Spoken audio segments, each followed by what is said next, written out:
I remember Outwood and the house where I was born. Front garden had some privet, back garden had a lawn.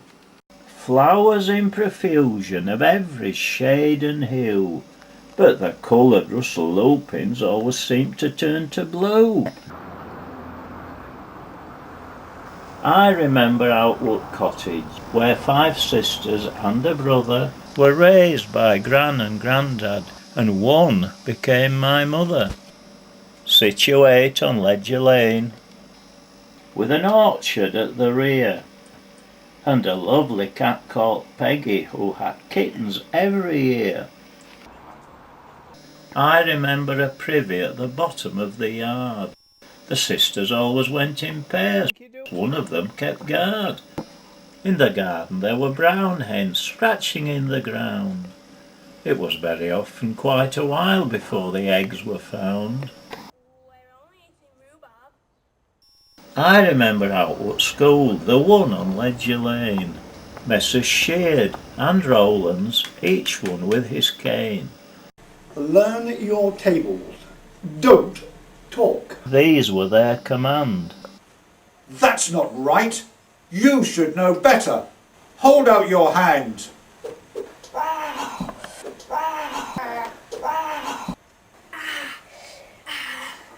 I remember Outwood Plump, a hillock and tall trees, meadow sweet and dandelions, butterflies and bees, horrid stinging nettles that stung one's arms and legs, prickly bramble bushes, but not with many blegs.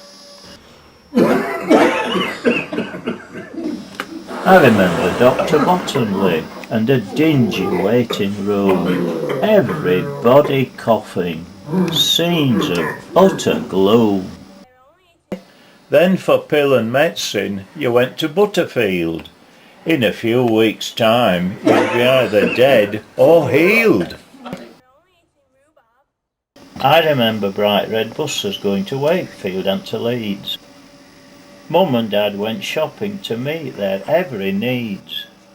Move along there! The conductor issued tickets. The bell rang out. As the journey started, Hold tight! you'd hear her shout. I remember the acres and the headleys where we played, rhubarb fields up Spring Hills that we often used to raid. Then Macaulay caught us, and what did he say? What do you think you're doing? We're only eating rhubarb. Alright, as long as you don't eat it all, you can stay and play.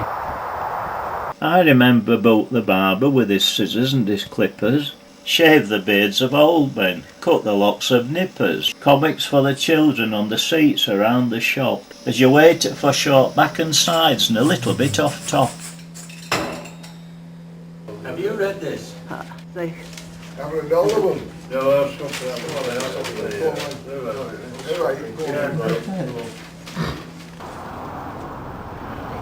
I remember the women in their headscarves and their shawls, doing the weekly shopping, making various calls, filling their baskets with sugar, eggs, and ham,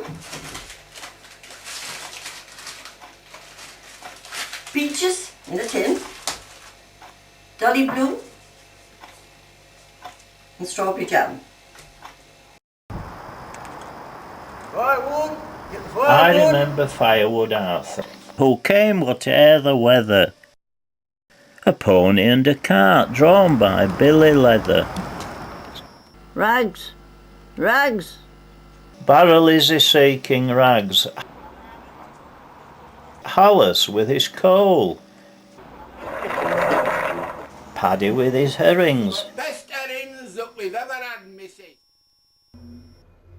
and the lamplighter with his pole. I remember Outwood Empire and the films we used to see, a pleasurable pastime in the days before TV. Laurel and Hardy, Joan Crawford and Gary Cooper. Once you settled in your seat, the flicks were really super. I remember Hubert Libby and Archie Briggs as well. Really reverend gentlemen at church at Toppert Hill. Very busy they were kept, with hatches and with matches. And then in nearby cemetery with people's sad dispatches. I remember club trips from the old Loftus station, waiting on the platform, scenes of great elation, travelling via Stanley on a proper puffer train. But when we reached the seaside it always seemed to rain.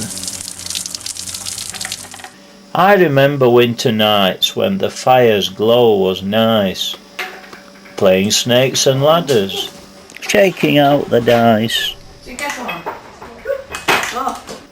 Tiddlywinks and dominoes. Then Dad came on the scene with some lovely chocky biscuits and a mug of Ovaltine. I remember a train set I got when I was 10. My friend and I set it up time and time again. On my birthday I would add a bit, and at Christmas a bit more, until we had a train set with accoutrements galore.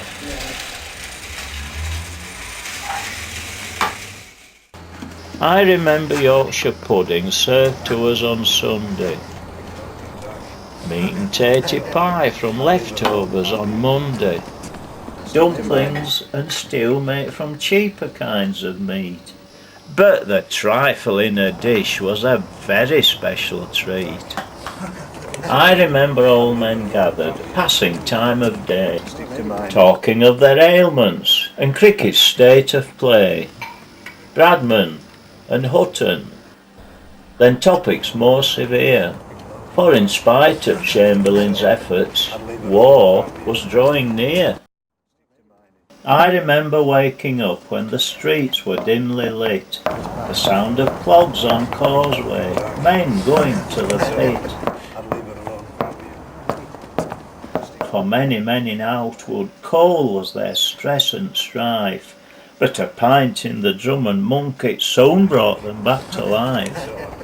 Come, let us adore. I remember carolers singing at the door, "Oh, come all ye faithful," and many, many more.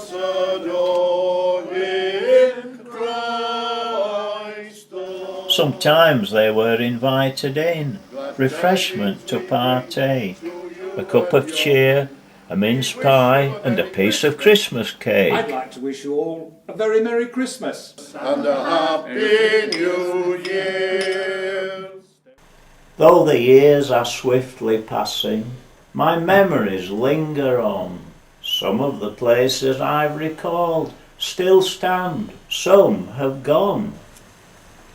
But I hope that in the future, in this village of Outwood, prosperity will reign supreme and everything will be good.